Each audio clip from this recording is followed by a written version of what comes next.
We must constantly look at things in a different way.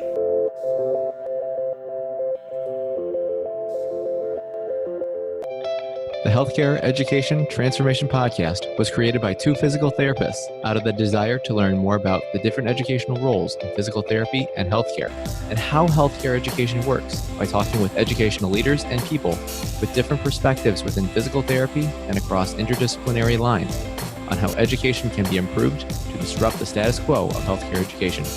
This is our journey, and thanks for listening.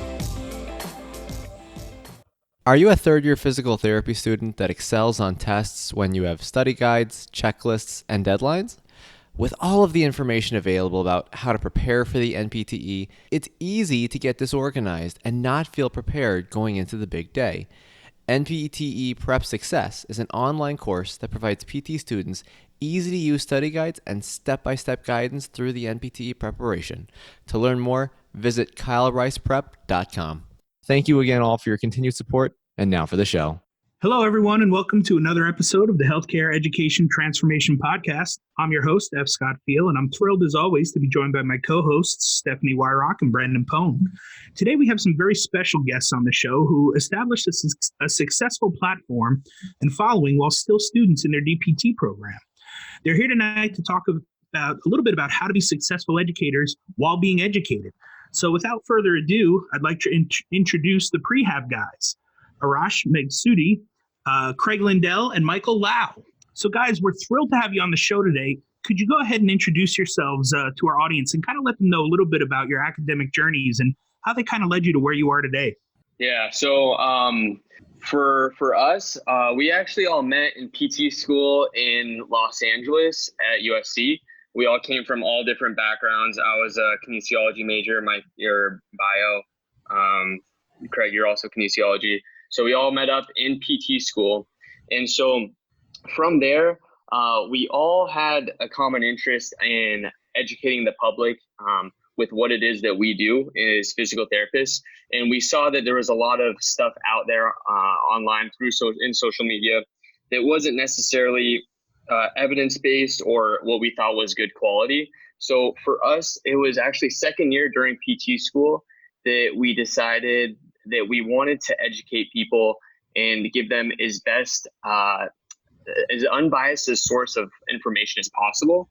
And so we met one day, actually, it was during winter break, our second year. And we decided we're going to come up with something on social media. We had no idea what we wanted to necessarily educate on, but we knew that we wanted to do something regarding sports and orthopedics. And from there, it was actually that day that we decided we wanted to niche with prehab and injury prevention. And so from there, we just posted one post a day on Instagram, Facebook, YouTube, and Twitter, and have been consistent. And it's been almost 3 years since.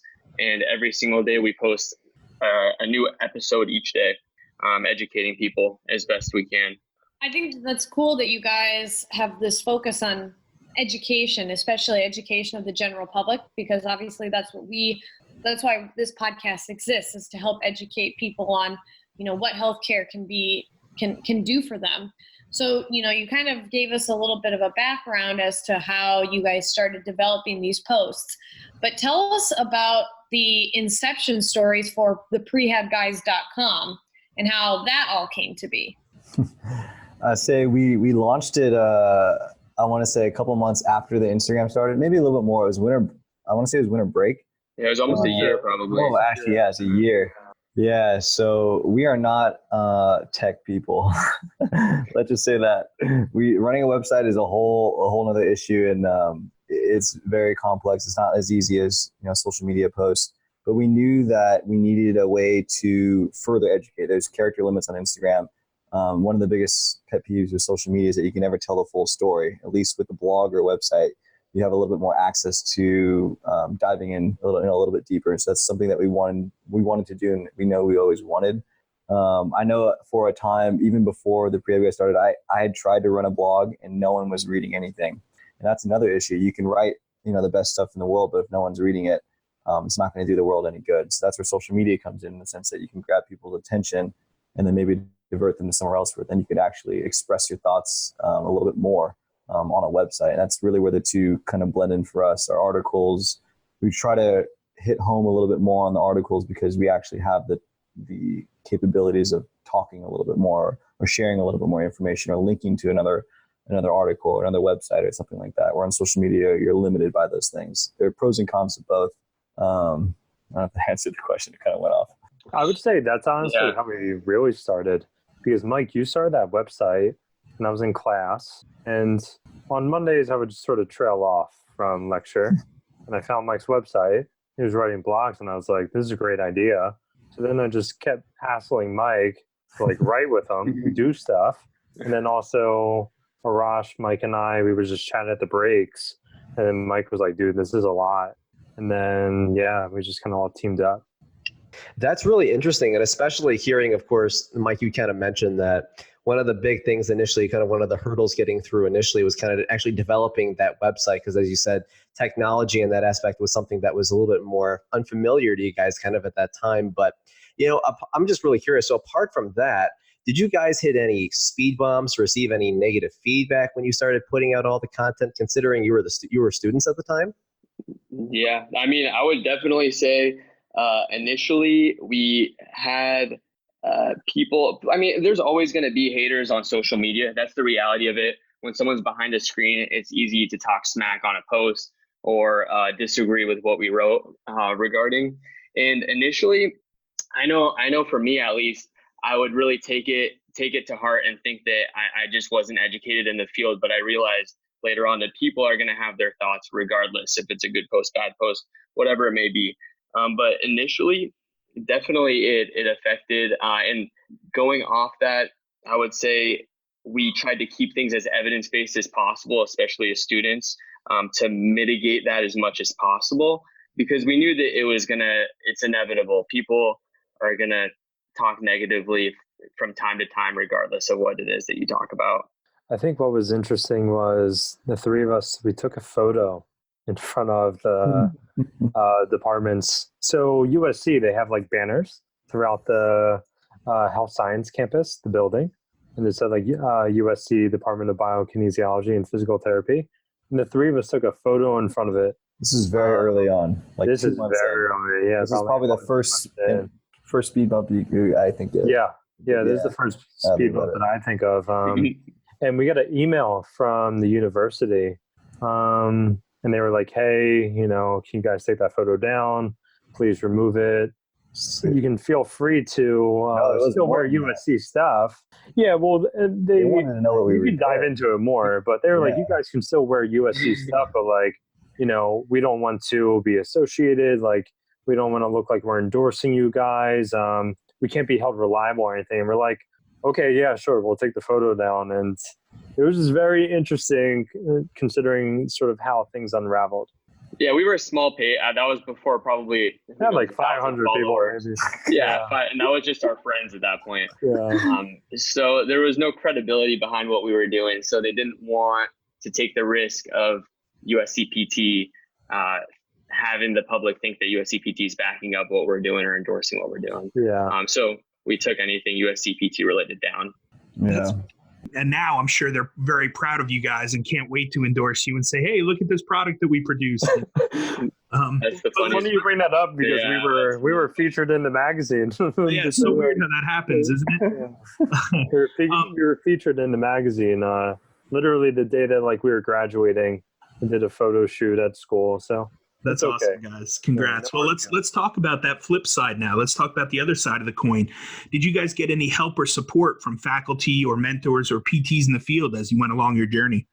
Definitely did. I want to say the first time that we reached out and collaborated. Collaboration is big in social media because it's the power of social media is that you can connect. If we're connecting, we're on East Coast, West. You can be anywhere in the world and you can connect with anyone on social media. It's so impersonal, yes, but it's so personal in the sense that you can connect with people. So one of the first people that reached out to us is actually Zach Long, the barbell physio. He had us do a guest blog on his website. He was like, I love the guys' content you guys are putting out. It's great. More people need to be doing it. So we guest blog there. And then I want to say from there, that really helped us get some traction on social media itself.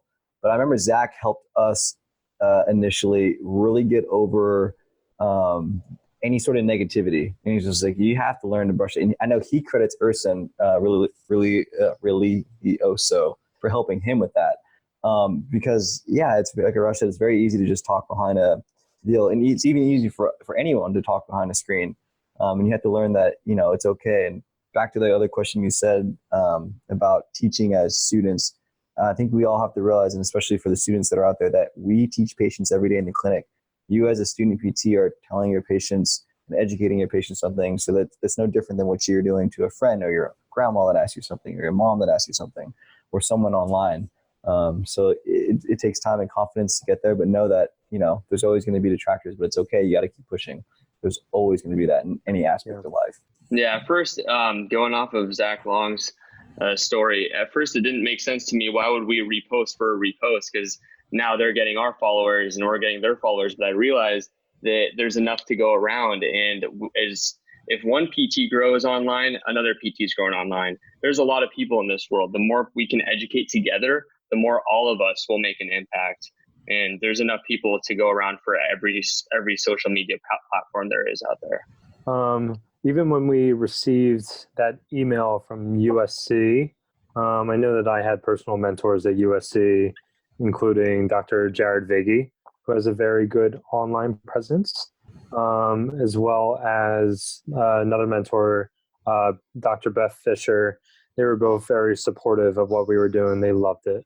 So even though from higher up, maybe there was a little bit of disconnect and the support wasn't there, but as well as online, and then also some faculty at USC, they did support us, which was good. I think that, your guys' discussion about how we need to be collaborative on social media and how there's enough followers to go around and how we need to help kind of build that brand of what physical therapy is, and we need to educate people, that really, really resonates with me. And I think that I'm curious to know how you guys were able to balance your time between being educated at school and creating all of this content. Because, as students, we're all so busy. Sometimes students think, oh, I don't even have time to go to this conference because I have to study for all these exams. How did you guys find the time to be able to to kind of get this side hustle going? I think we're just all passionate about it. What a lot of people don't know is third year was a beast. Mike was in China.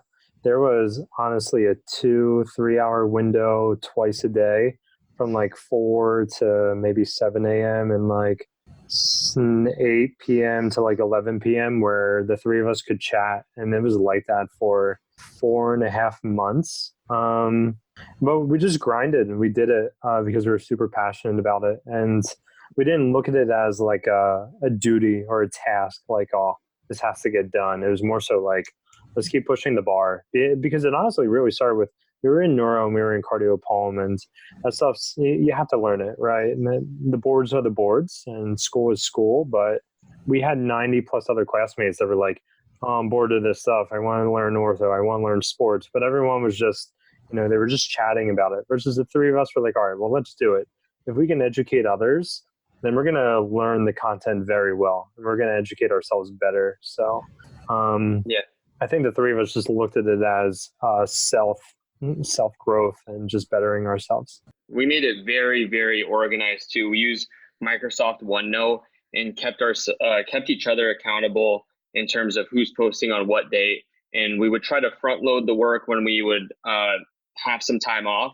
For example, we started on winter break and we tried to build out posts ahead of time as best we can. But I think it really comes down to, like Craig was saying, the passion behind it and what our mission was, and making sure we didn't divert from that and staying consistent with it, which was hard at times. And there's no doubt there was times where all of us were like, we have to get back from school after a 10-hour day and build out a post or build out an article, but we were dedicated to what we had to do. And it was definitely busy during school. There's no doubt about it. School itself is already time consuming as is.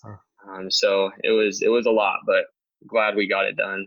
School is time consuming, but know that you're going to be busier when you graduate. Yeah, I'm busier now. Like, hands down.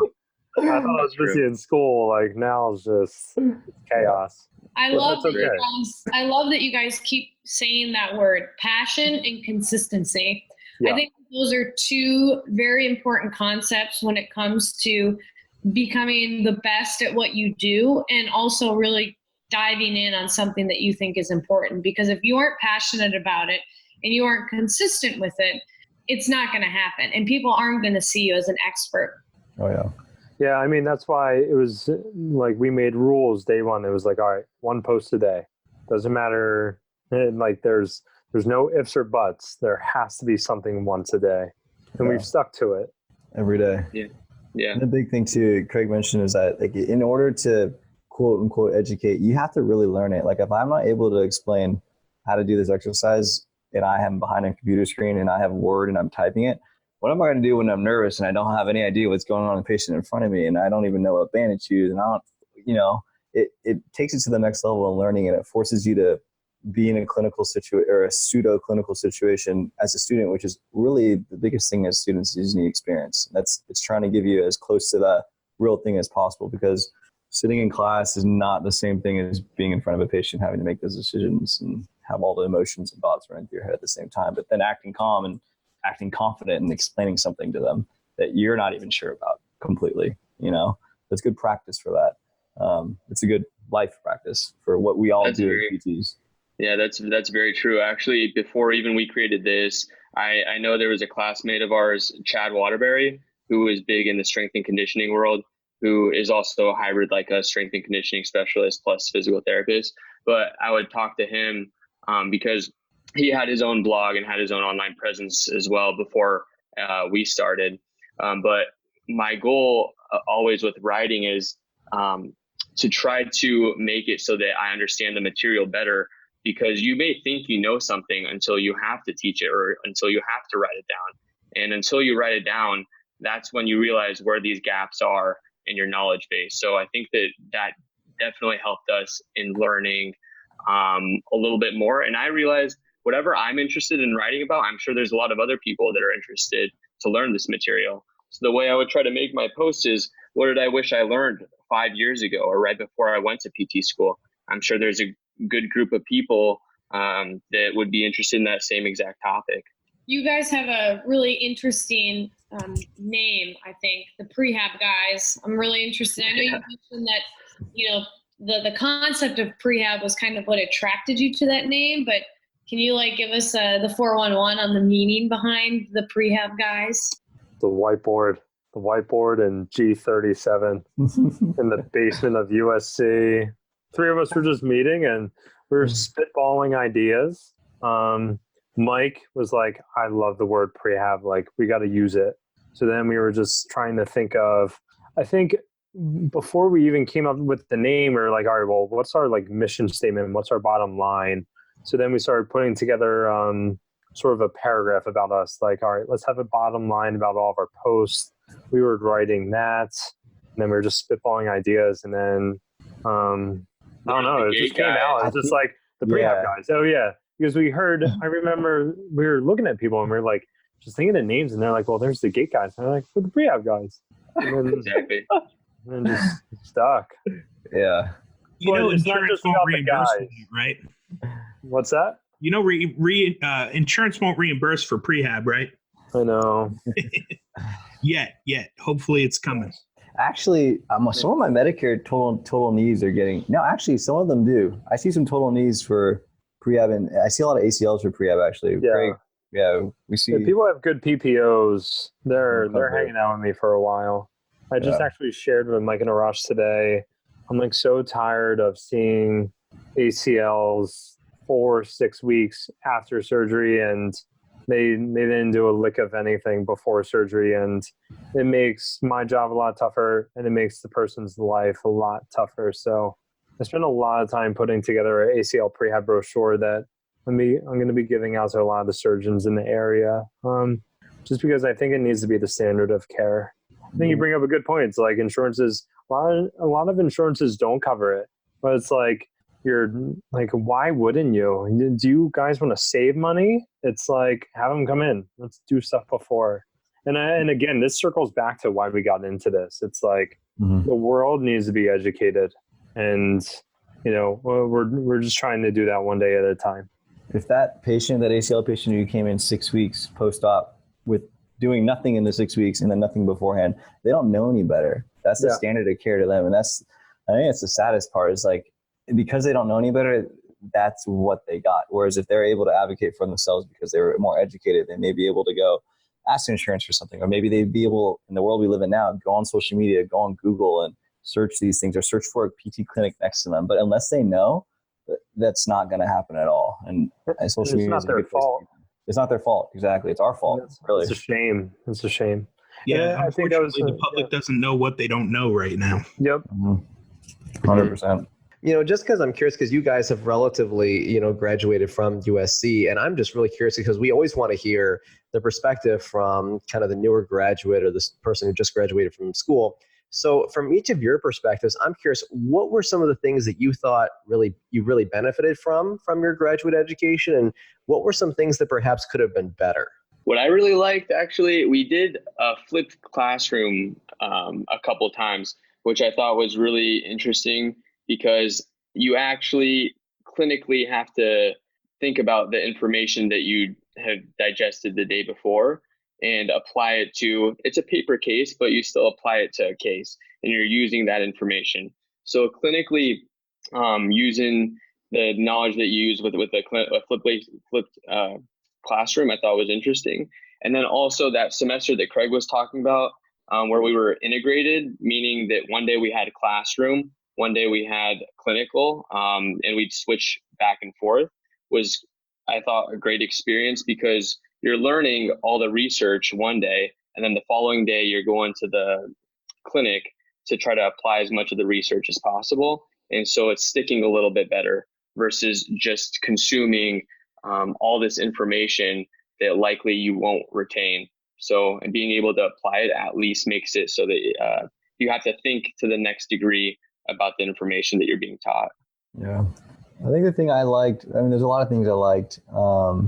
One of the main ones is that there was never a name or a thought to a way of thinking at SC, which sometimes is frustrating because you can talk to someone else and they'll be like, oh yeah, the mulligan. And you're like, what?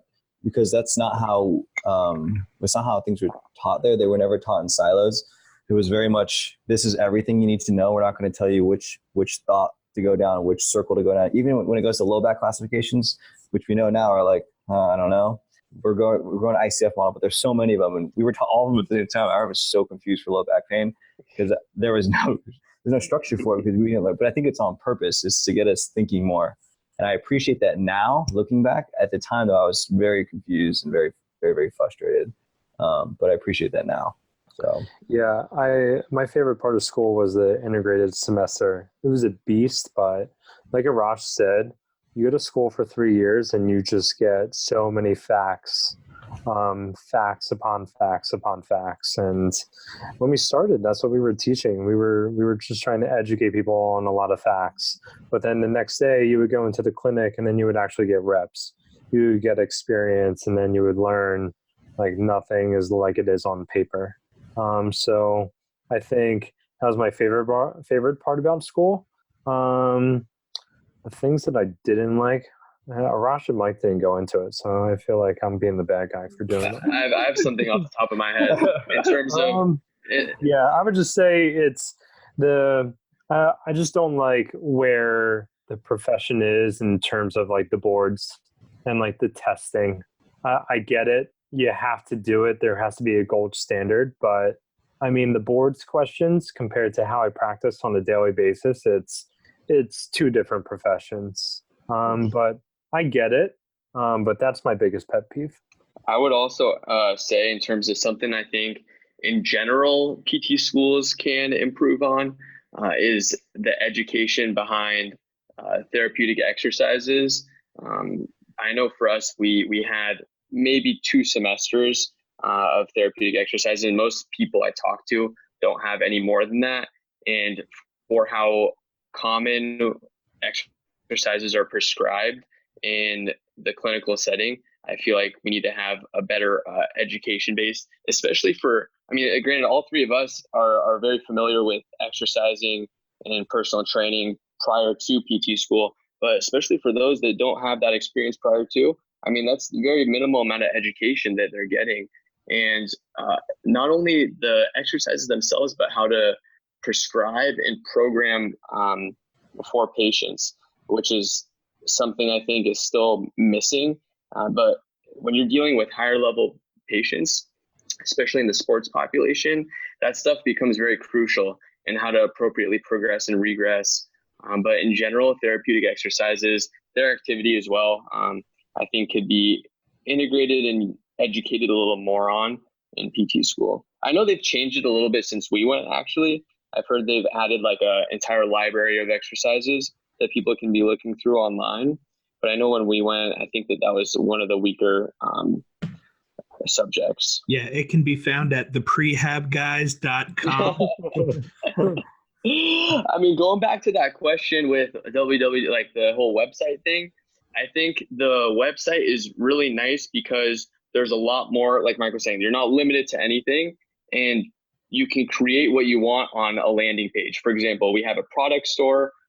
We actually have our own exercise library as well. So these things can't be done on social media. And this exercise library is very easy for a lot of clinicians to use as well, looking for specific exercises. And it's funny because I've even met people in conferences where they've talked about how they have different because you can save videos on Instagram, and they have playlists for different body parts, and they'll just save videos of certain exercises under this playlist from different pages that they like to follow, which they use as a resource now. Social media has exploded, I think, for PT in the last 3 years. I like to think, well, I know that's a very good thing. One, and it's all about getting as much education, pseudo education, or pseudo clinical experience as you can, and to see someone else show an exercise or work with the patient, like you're getting that experience. And I think that's my biggest negative for PT schools is there's just a lack of clinical time. And the biggest issue is that we just don't have enough time in the clinic. And I understand that you need to get as varied of experience as possible, and that you need to learn the didactic information. But a school's 3 years, you can learn the anatomy and physiology and all that stuff pretty fast. You just need to experience it for yourself. Even if you're not the one leading it, I probably learned more watching other people treat than I do treating myself. I don't know if that's an accurate statement, but I love watching other people treat. Like, I love it. Like, in picking up things that they do or they say, or just the nuances of something they might do. I'm like, oh man, because it's something different than what you already know in your head. If you only do what you're doing, you're never going to know anything different. But through social media, you can see 1,000 different PTs from across the world trained in 1,000 different ways and be like, dang, that's really cool. I've never thought of that, or I've never thought of that rationale for that. And it's bringing learning outside of the classroom. Exactly. I think that's, even if it's something that you don't necessarily want to implement in your practice, it's still getting your mind thinking. It's like, why wouldn't I do this? Or why would I want to do this? And there was an article, I think it was January of this year, that came out talking about the Kardashian index, which I thought was pretty interesting, where there's social media pages that have big followings. So there's basically false positives, true positives, false negatives, true negatives. But false positives and true positives are the pages on social media that are big. A true positive is a page that's credible to talk about what they're talking about and has a big following. And then there's the true negative, which is a page that's big and is not credible to talk about what they're talking about, which is far too often on social media.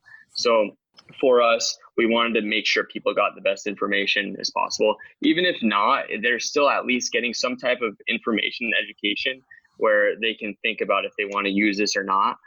But I feel like it's a lot better and healthier for them to scroll through some type of educational material than a lot of the other stuff that's out there on social media. Yeah, totally. And I think going back to kind of what you guys said on some of those points there, because I think you bring up a lot of common ones and a lot of important ones that we've kind of heard as themes throughout this podcast. And Mike, I'm going to add to one thing that you kind of said about getting more experiential learning, kind of, shall we say, because that really puts it into context so you can experience it, then it sticks more and it's better to apply. we actually had a guest on actually almost last year, Rob Vining of PT Tech Talk, and he had this actually fascinating idea to kind of see multiple clinicians practice. He's like, if there was a way that you could just automatically just on your computer, or you can even, what you could do is just click, and you can just see a therapist treating and working with a patient. And you could just see all different types of clinicians, different settings and stuff. And I was like, that is such an interesting idea that I never would have thought of. Yeah. Just like live stream. Yeah. Live stream treating. Yeah. Pretty much. That'd be awesome. I mean, my clinic just brought on 2 PTs, and like now I just transitioned to, we basically have 2 sites. Now I transitioned to a site where I'm mostly on my own. But before I was leaving, I was like, well, we have 2 third-year students from USC there. And I was talking to them, and I said, just observe everything. Just be a sponge. The only difference between you and I is reps and exposure, because we're really not that far off. I mean, I've been practicing for a little over a year, but I said, listen, there's 2 new PTs here. Like, I am hoping someone cancels so that I can watch them eval patients. Because it's just, you're going to see there's so many different solutions to come to the same outcome. I use it with patients all the time because they're like, oh, well, I had someone else show me this or do this. Is this going to work too? I'm like, 5 + 4 is the same thing as 6 + 3. There's different ways to get to the same solution. So I love that idea. I just don't think HIPAA would. Yeah, that's true. I don't know any of the logistics and how that would actually legally be able to happen, but it was an interesting, innovative thought. Yeah. No, I love it. That'd be awesome. Like, can you imagine like a Vimeo on demand, or like I don't even know. That'd be really cool. I would live stream my one coworker like twice a week. Easy. Yeah. That's why I'm taking my first student right now, and I love it. Not only because it keeps me on my toes with questions he asks, but then I get to see I'm with him way more than I'm with any of my other clinicians. I'm like, I see that, or we talk about things that I wouldn't normally talk about. And I had a student. Yeah. I took a Chris's student the other day, and I was like, all right, you're gonna assess, like you're gonna go through it. You can do whatever you want. And she like probably thought that I was hawkeyeing her the whole time. I was like, I want to see what she does. Like, I want to learn something today. And I did. It was totally cool to just see how someone else just handles your patients and goes about working with people. I love it. Even you having to verbalize your thoughts itself gets you thinking to the next degree.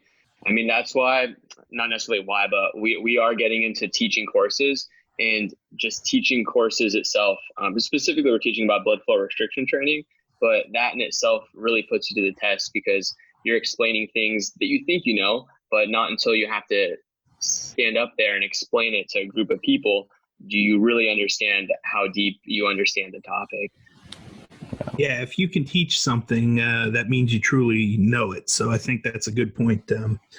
Michael and Arash, I actually had the pleasure of crossing paths with you guys at CSM this year for a brief moment. And I was amazed at just how much you guys were doing and how much you were pushing the envelope, which is why I was excited to get you guys on the podcast finally. But what would you guys say was your overall goal and mission for the Prehab guys, and how has that kind of changed from inception to where it is now?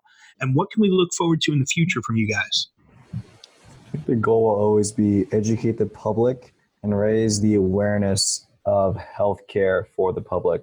I want to say, I hate going on quote things because I don't ever remember them. It's like a Daniel Pink book. It's like To Sell is Human, I want to say. And it talks about buyer beware, seller beware. It's like, the more educated the people are, the better the clinicians have to be. And it's not to keep people on their toes, but people need to be as well educated as they can to make the best decision they can for themselves. And sometimes it's frustrating because, like, I can go to the doctor, and even as with a medical background, I'm not a medical doctor by any means, but I can still be completely confused, even when I'm looking up stuff about a certain system that I don't know much about. I feel helpless, and that's not a good feeling for anyone. And it's the same. I'm not very mechanical with cars, and it's how I feel when I go to the mechanic. I'm like, so that's broken? All right. I have no way of knowing. I'm like, they could. Are you selling me on this? Yeah. Yeah. Like, I don't know. And, that's not a good feeling, and no one wants to be in that feeling. And the better we can educate people, the society will get better, because everyone will make better decisions. Things won't be dictated by money. Things won't be dictated by greed. It'll be what's best for that person, across the spectrum. So just educating people, I think. And there's different ways of doing it. Social media has been our main platform over the last 3 years. We're transitioning to some other projects right now that we're pretty excited about, but that'll always be, we're going to be an online education platform is how to best describe us. Yeah, I would say following up with that, it's as well as educating the public about healthcare is making it more accessible. And, it's even for living in Los Angeles and seeing patients in the clinic and experiencing the boundaries and the limitations that people have. More importantly, I think the thing that irks me the most is when people come in and number one, they had to wait a long time to see me. They didn't know what to do for the last few weeks because they just had no idea. And then things have gotten worse. Now it's not just physically, it's mentally how they feel. And Mike said, people feel helpless. So I just want the technology. I have the world in my hands right here. I can search anything that I want to learn more about.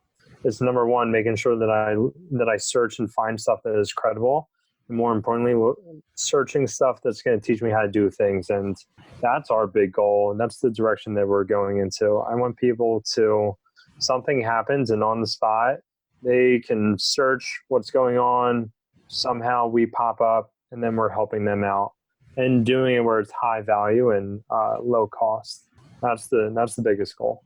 I think that's really important. I think that's a really good point to bring up because I know that, there's been a lot of talk on even just telehealth for that matter. I know we've seen a lot that be an emergence much more lately within the past year for sure. I mean, with all the stuff Rob Vining's been doing and other people's as well, there's been a lot of work with that. And, hopefully in the near future, we get to see more platforms like that emerge so that ultimately people can start implementing some of that stuff to really reach wider and larger quantities of people. Because I agree with you, Greg, that there's definitely a lot of issues, like you said before, like patients are not getting to appropriate care in time or they're confused, they don't know what to do. And I think telehealth can definitely be a helpful part of that solution, maybe not all of it, but definitely part of the equation for sure.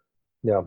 So guys, what would you guys recommend to a healthcare student or a new grad who may be interested in creating a business while in school? Like, how should they look to get started, and kind of what are your words of wisdom from that department?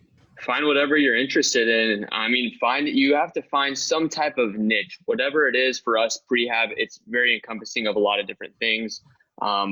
There's other pages out there that have somewhat of a niche. And once you find what it is that you want to market yourself as a healthcare provider, from there, go all in. I mean, trial and error different things. For us, if you look back at our posts from 2.5, 3 years ago, you'll see how they looked and how we've evolved our posts up until now. We're staying relevant with the way things are changing. And we've just trialed and errored different ways of approaching both video content, written content, and blogs. So those are the three main ways of transferring information. But it's really just a trial and error thing where you just ship an idea and you see how people take it. And from there, you just continue to improve your product. Yeah, for a student trying to do something right now, you have to do it. We had no idea what we're doing. I can honestly say we think we have plans, we have goals. You could say we still have no idea what we're doing, no one knows what they're doing. It's, you're never going to have it. I'm such a planner too. Like, that's my personality. I need to have plans. I need to have set things, but nothing ever goes by plan. And the sooner you accept that and realize it, the sooner you're okay with quote unquote messing up, which really isn't messing up. The sooner you're going to be able to take initiative on any action you have. And you just got to take the first step and then go head deep. Don't divert your time to a side project that's going to take away from your schooling. Ideally, it's something that is going to help your schooling. Like for us, I don't know about patellar tendonitis. I need to go read about it because I'm going to write a post on it. So hopefully it's something that's, encouraging and supporting your schooling, not something completely different. And they should always be, the schooling will help your business. The business will help your schooling. But yeah, you just got to start. You got to start. I would try to find someone that has done what you want to accomplish and reach out to them specifically to see what path they took and learn from them. Also, if you find a mentor to help you with that specific business or venture, that is huge as well. just to have some guidance, even to have a third person perspective. For us, I mean, we're fortunate to have all three of us where if I think I have an idea, sometimes I run it by these two and I realize, wait, that doesn't make any sense. We shouldn't push with that. And vice versa. That's the benefit in having multiple people versus me wasting my time thinking this was a good idea and not having another perspective on it. Yeah. I would say also that it's never going to be perfect. And if the ultimate goal is to get a really big following or trying to be someone up on like a stage, just trying to have a lot of respect, know that it's going to take time. And you have to embrace the suck. Like it's always pretty on the outside when you look at it. But man, it's a grind. But you have to embrace the grinds. You just always have to have your eyes on the end goal. And like Mike said, dive head in first. You'll find what you're passionate about. You don't have to force anything and you don't have to be like anyone else. But you'll find your passion and just do it. Just try it. It's like riding a bike. You're going to fall. It's going to suck. It's going to feel awkward maybe sometimes. But you just have to do it. It's just like working with patients. It's like you get an eval and it's something that you've never seen before. And you're like, oh shit, I have to look this up. I need to review this. I need to chat with my peers. And you're going to mess up. It's not going to be perfect, but it's like, it's no different. Just go for it. That's what we did. And like, we do it one step a day. And listen to feedback and take it as it comes. You're not going to have the best plan. Absorb. Don't be stuck on one way. If someone says this is going better, change. Adapt to it.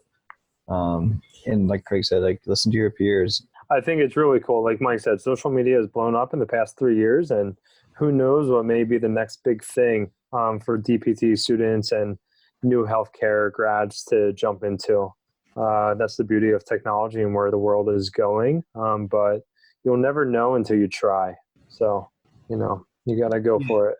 That's some great advice, guys. And, I can't thank you enough for all your time and for coming on the show tonight. We like to ask all of our guests this one final parting question.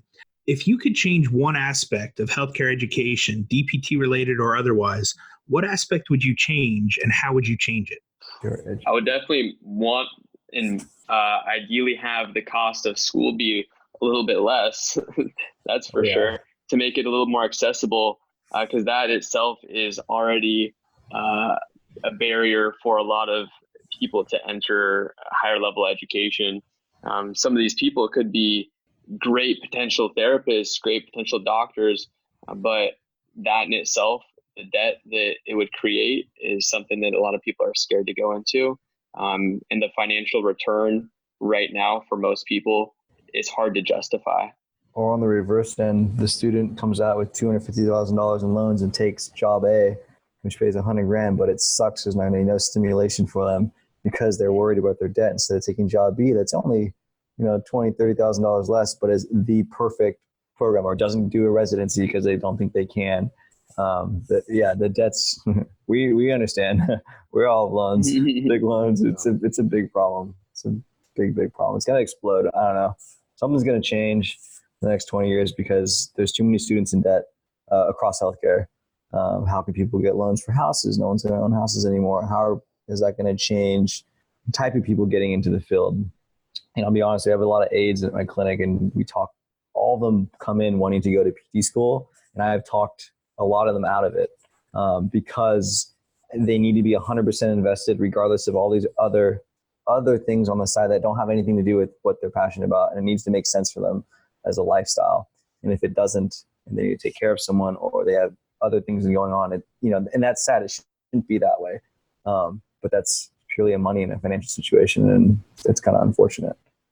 Yeah, I can't agree more with Mike and Arash when it comes to the financial burden, because I think it puts a lot of stress on people with the amount that they have to work. And then on top of it, the amount of work and the amount of productivity that the workers' bosses then have to create, and just sort of where healthcare is for PTs. it's trending towards higher volume.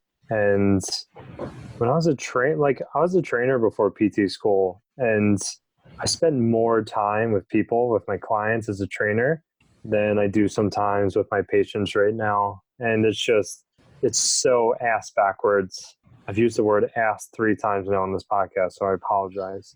But it's so, the people that need the time and the care the most are the ones that are they're deprived from it. So I just think, like Mike said, the bubble's going to pop. I don't know what's going to happen, but just the quality of care that PTs are able to provide.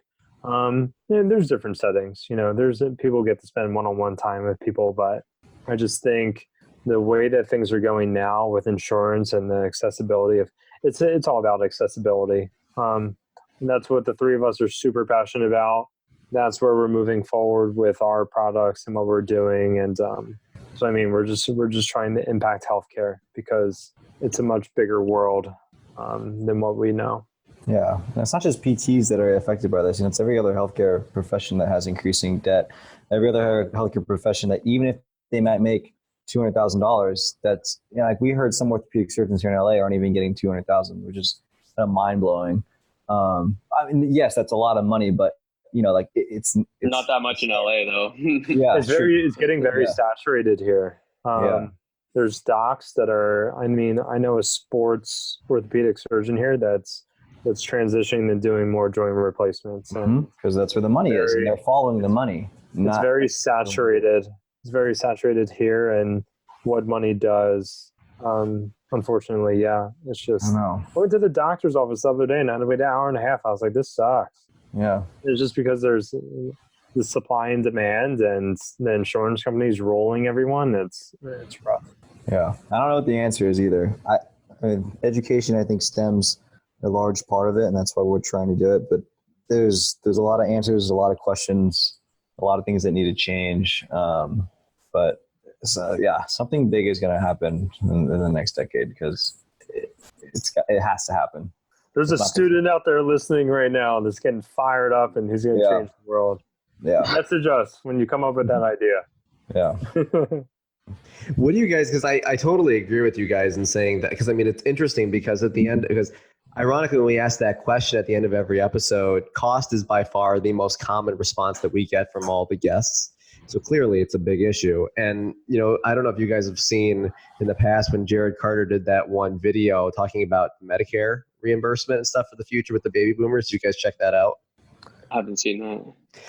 So basically what he goes through, and he basically calculates how Medicare's already struggled to meet its ends meet now. And he's basically showing through math that it's just not mathematically possible that it's sustainable. Like massive cuts are going to happen. Makes sense. Providers and patients are going to be equally screwed. So that's kind of why he's like, and that's why I do cash or out of network. Yeah. And that's why we need to show our value, because that's the only way we're going to survive that. It sounds bad to say, but I would love to, whether it's through us or just in general, love to eliminate unnecessary medical anything, including PT, unnecessary PT.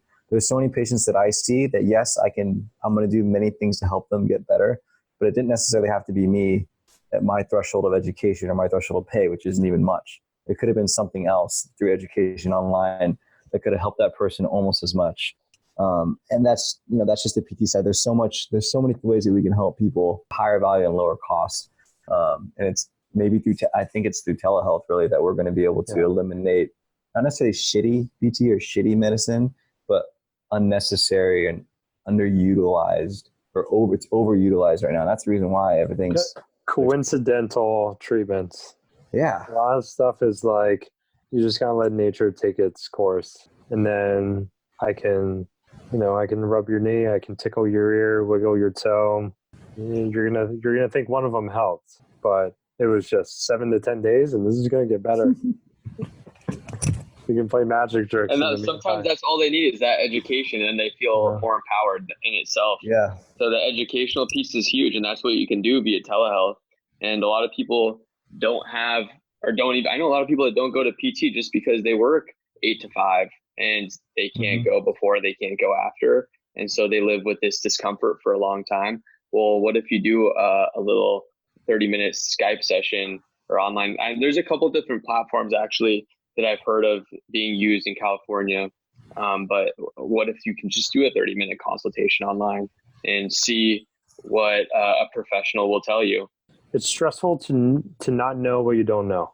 Like Mike said, you go into a mechanic and it's like, well, my car's not starting. Yeah, like you got to tell me what's going on, because my car not starting is affecting my life. So same thing with my knee. It's like I'm not coming to you because you know how to do stuff with your hands. I'm coming to you because my knee's screwing up my life, and you got to get my life back in order. So it's like, what if we could do that over the phone? It's just education. I listened to your guys' podcast with oh my god, I'm blanking right now. Oh, I do this all the time. Anyways, it's literally just about load tolerance and load management, which is, we've had conversations between the three of us. Like I said, we're all pretty new out, literally a little bit over a year, and there's sometimes that I feel that I am simplifying PT, and then sometimes I feel guilty about it, like I'm going back to my S&C roots. But then at the same time, like, but that's really what it is that we're doing. The anatomy helps, the physiology helps, but all those things influence my decisions. But at the end of the day, I'm just a load management specialist and a psychologist, I think, even more in that. How do you talk to people? How do you meet them on their level? How do you get them to do something how do you move people? Well, like you were saying too, like you have to sell the person on what it is that they need to do. If you don't sell them, that's you not doing your job. And that's a disservice on me not educating my patient, because they need to do this. And if I don't sell them enough, then they don't have a reason. If I don't tie it into why they can't walk or why they can't go upstairs, they're not going to have a why behind the exercises. And it's just going to be another program that they have and never actually follow through with. Right. And that's all selling is educating people on how to make a better decision. Yeah. Mm-hmm. I mean, whether we're selling them on the need for physical therapy or an exercise program, or why not to get surgery, or, prevention and wellness stuff. I mean, it's our job and our duty to educate them to the best of our ability to help them make a better decision, whatever it may be. Mm-hmm. Mm-hmm. Yeah, I love that. That's the empowerment part. Yeah. Mm-hmm. No, absolutely. And this is definitely a big topic. And I know we're not going to necessarily solve it all overnight. But guys, for our listeners, perhaps who want to follow you or kind of see what you guys are up to or follow your guys' stuff, where can they find you guys online or on social media should they have a question or just kind of want to check you guys out? Yeah. So our handle is the Prehab Guys on Instagram, Facebook, YouTube, and Twitter. And then our website is www.theprehabguys.com.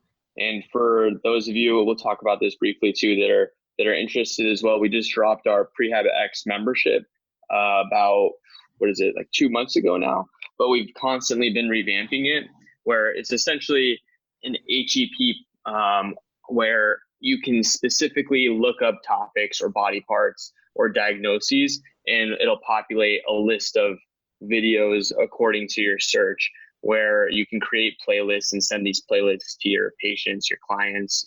And I think it's been something that we've wanted to do for a while. And within the last few months, we kind of made it happen and have added a bunch of different exercises on the back end to make it functional and make it a full functioning exercise program for people. Yeah. Think of that experimental learning or experiential learning. Just seeing something can trigger something else. It doesn't have to be that you do that exercise, but it triggers you to think in a different way. And it's just exposure. And hopefully as a student or as a new grad, I'm blessed. I work with like 15 other people. I see something new every day. I'm like, that is cool, and you need that exposure. And that's, if you're in a smaller private practice and it's just you and the owner, you're not able to get as much of that exposure as maybe someone in a huge clinic. So, social media is going to help with that, help big time with that. With that minimal amount of education that students are getting with TheraX, I think something like this could help fill in that gap and educate and give people different ideas. Like Mike was saying, if you don't want to, at least you have these different tools to use if need be. Practice every day with all your classmates. For the students out there, practice on everybody. Talk to the person. Practice on yourself, and talk to people that you would never talk to. I were to go back, that's what I would have done differently. I would have practiced more. Also, if you have a specific question for any of us, it's either Craig, Michael, or Arash at theprehabguides.com. We answer every email. We answer every single message. There isn't anything that we ever not answer. We like every single comment. We would not be where we are without all the supporters and everyone that has followed our content since day one. So a major thank you to you, and a major thank you to you guys for having us on this podcast. Yeah, we appreciate it a lot. Well, no, the pleasure is all ours, guys. I mean, you guys have provided some really good insights on some things today, and thank you guys for your efforts. And I really respect and highly value what you guys are trying to do with your mission and really contribute to making things better. I think we need more people like you guys that are continually pushing the envelope for it, because that's the only way as a profession we're going to move forward, is if we come together, we all work together to kind of work on every avenue that we can to make things better. So thank you guys for your service and what you guys are doing. Yeah, thanks again. Yeah, thank you. Access to healthcare is one of the largest issues facing both providers and patients, as millions of people worldwide lack timely and affordable access to healthcare. Anywhere Healthcare, a telehealth platform, is a simple, low-cost option for providers and patients that eliminates the barriers to access to all kinds of healthcare. To find out more, check out anywhere.healthcare, which is available in our show notes. And if you use the code HET in all caps when you email to sign up, you'll save 25% off the total cost. Thank you for attending class today, and we hope that you learned something and gained value from the content. If you'd like to schedule office hours with us, feel free to add us on Twitter at HET Podcast, on Instagram, HET Podcast, on Facebook, the Healthcare Education Transformation Podcast, and the homepage, healthcareeducationtransformationpodcast.com.